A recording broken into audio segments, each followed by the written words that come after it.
Anyway, doing a couple of news stories in just a few minutes here. So this is the new rebranding of Facebook. It's now going to be Meta. And Zuckerberg is tying everything to this meta universe virtual reality where you're wandering around with some kind of Oculus thing on your head or something, and you see a world that's not there. Most everybody that seems intelligent is sneering at this and saying it's going to be a total failure. I guess we're going to find out. So Microsoft warns that the people that did the colonial hack are going to do it again. They're attacking managed service providers. And there was you don't think the renaming will ever happen? No, I think the renaming has already happened. Oh, whether people actually ever use that kind of virtual reality universe, I think that is true. I think that's right, that's never going to happen. At least not anytime soon.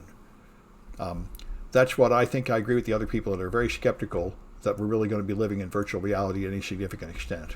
But if they make it work like the holodeck on Star Trek, where you don't have to wear anything and you just walk in and there's people right there, that would be cool. But if you have to wear some kind of goofy goggles or something, probably not so much.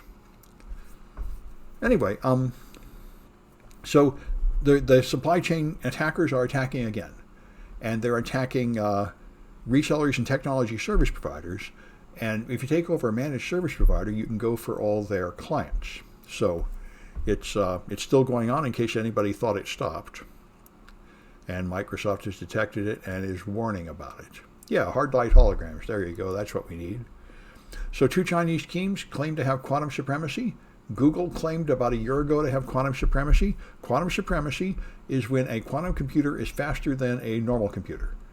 So it means, and people have argued these are the first few companies that claim to have done it, and they have mostly done it by doing sort of strange specialized problems that favor the quantum computer, so people are arguing about it. But anyway, this is what, in the general terms, this is what everyone's been saying for the last 8 years or so, is that quantum computers are really coming. They're not here yet in any practical way, but the development is racing ahead, and probably in 10 or 20 years, we'll have quantum computers that can really do things that are completely beyond the reach of other computers.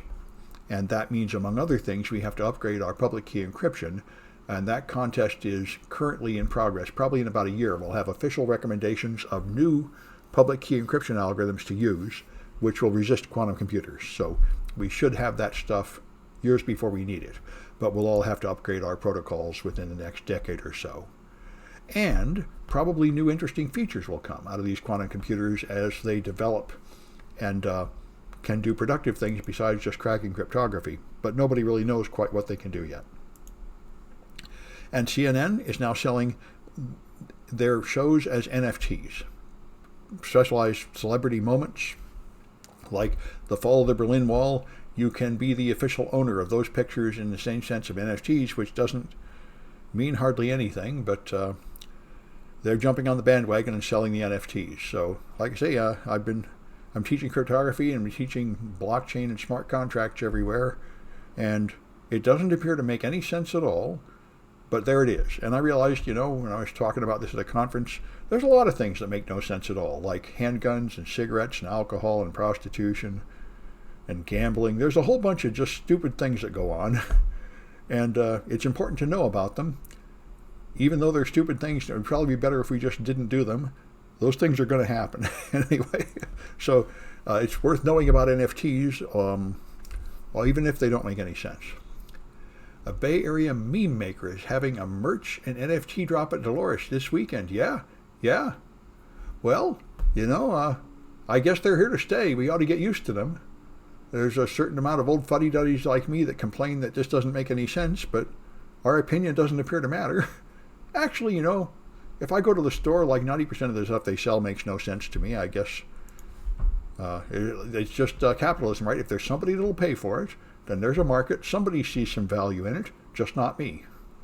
And by the way, the same thing's true of real art. I've never bought a real painting or a designer dress or anything. That stuff is valuable to some people, but not me. So I guess some people see value in NFTs.